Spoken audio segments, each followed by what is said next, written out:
नमस्कार दोस्तों, स्वागत है आप सभी का आपके अपने YouTube channel GK search engine पर। तो दोस्तों, आज के इस वीडियो में हम बात करेंगे राजस्थान नगर पालिका अधिनियम 2009 से संबंधित महत्वपूर्ण 10 क्वेश्चन की। तो जो आपके आने वाले ROEO एग्ज़ाम की दृष्टि से महत्वपूर्ण है, तो पूरा वीडियो बहुत ध्यान से देखना। वीडियो की जो PDF फाइल है वो आप वीडियो के डिस्क्रिप्शन बॉक्स से डाउनलोड कर सकते हैं, जहां पर आपको टेलीग्राम चैनल का लिंक आपको वीडियो के डिस्क्रिप्शन बॉक्स में मिल जाएगा। तो चलिए स्टार्ट करते हैं। राजस्थान नगर पालिका अधिनियम 2009 से संबंधित महत्वपूर्ण क्वेश्चन। तो पहला क्वेश्चन है, निम्न में से असंगत विकल्प की पहचान कीजिए, जिसमें 4 ऑप्शन दिए गए हैं। इसमें गलत कथन को छांटना है। पहला कथन है, संपत्ति अर्जित तथा धारण करने की शक्ति। जी हाँ, धारा 67 के तहत नगर पालिका संपत्ति जो अध्याय 4 के अंतर्गत आती है, धारा 67, जिसमें संपत्ति अर्जित और धारण करने की नगर पालिका की जो शक्तियों के बारे में धारा 67 में बताया गया है। तो ये बिल्कुल सही कथन है, क्योंकि 67 में इसका वर्णन किया गया है, जिसमें संपत्ति को नगर पालिकाओं की सीमाओं के भीतर बाहर और इसके अलावा जो इसमें संपत्ति को कैसे इसमें वो प्राप्त की जाए, जैसे दान के द्वारा, कर के द्वारा या अन्यथा, इस हिसाब से इसमें वर्णन दिया गया है।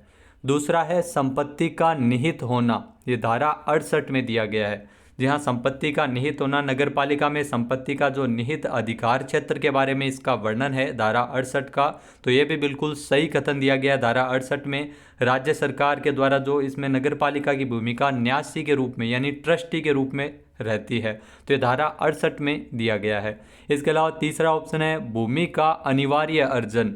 ये धारा 70 के अंतर्गत दिया गया है, भूमि का अनिवार्य अर्जन। जी हाँ दोस्तों, ये भी बिल्कुल सही है।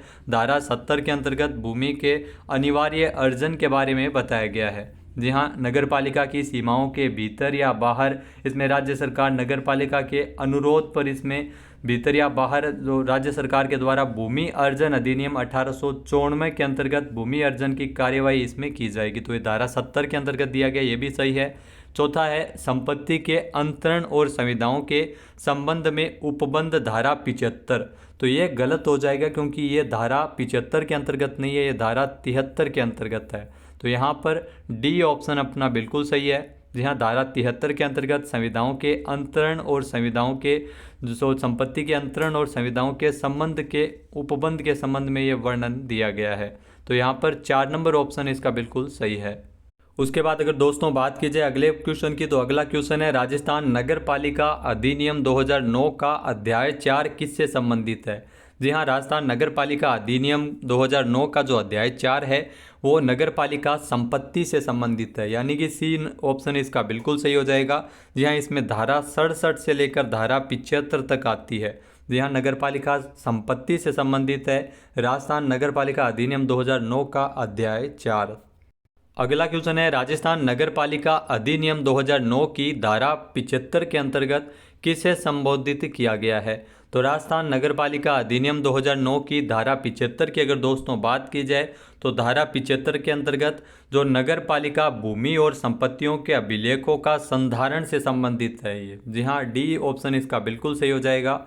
जहाँ नगरीय भूमि और संपत्तियों के अभिलेखों के संधारण से संबंधित है, रख रखाव से संबंधित है, नगर पालिका या अन्य संबंधित विभागों या अधिकारियों से परामर्श के पश्चात नगर पालिका क्षेत्र के भीतर स्थित नगरीय भूमि या निजी संपत्तियों को सम्मिलित करते हुए इसमें अभिलेख संधारण किया जाएगा। तो ये धारा 75 के अंतर्गत ये प्रावधान इसमें दिया गया है।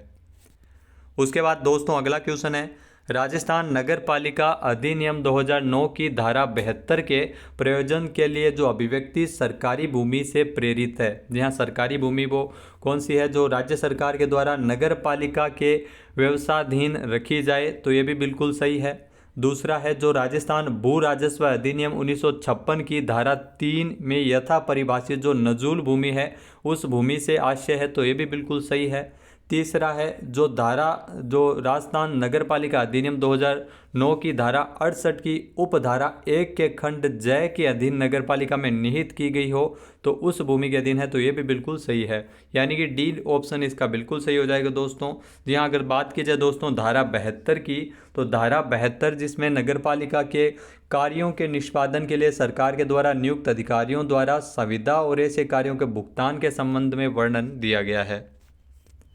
नेक्स्ट है, नगर पालिका संपत्ति के बारे में जानकारी राजस्थान नगर पालिका अधिनियम 2009 के किस अध्याय से मिलती है?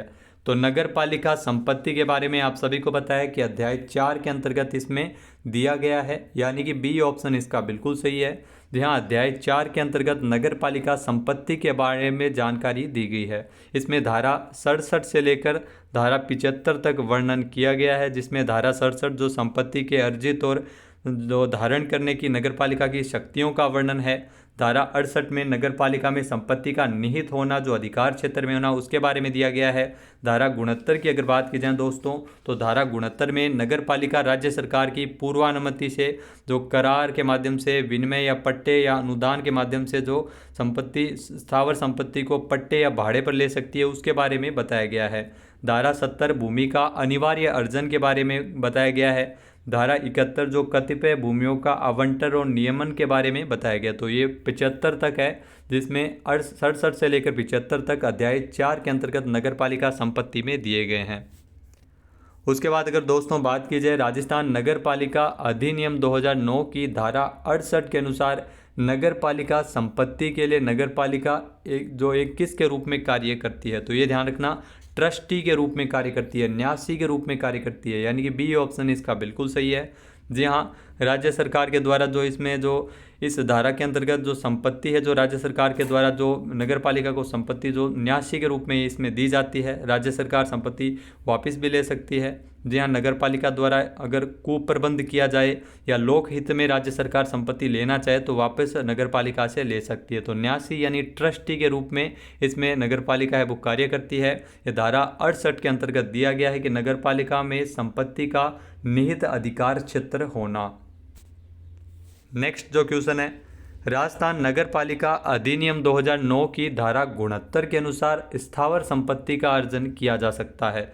यहाँ दोस्तों धारा 69 जो राजस्थान नगर पालिका अधिनियम 2009 के अंतर्गत जो स्थावर संपत्ति का अर्जन है वो करार के द्वारा भी किया जा सकता है, जी हाँ, एग्रीमेंट के द्वारा, और इसके अलावा विनिमय के द्वारा भी किया जा सकता है। इसके अलावा भाड़े या पट्टे पर भी ये लिया जा सकता है, और अनुदान के माध्यम से भी जो नगरपालिका राज्य सरकार की पूर्वानुमति से इसमें स्थावर संपत्ति का अर्जन किया जा सकता है नगरपालिका के द्वारा, यानी कि डी ऑप्शन इसका बिल्कुल ही हो जाएगा, उपरोक्त सभी के द्वारा। जी हाँ, करार, विनिमय, भाड़े या पट्टे पर या अनुदान के रूप में, तो इसमें भी भूमि का अर्जन, स्थावर संपत्ति का अर्जन किया जा सकता है। धारा 69 के अंतर्गत ये दिया गया है।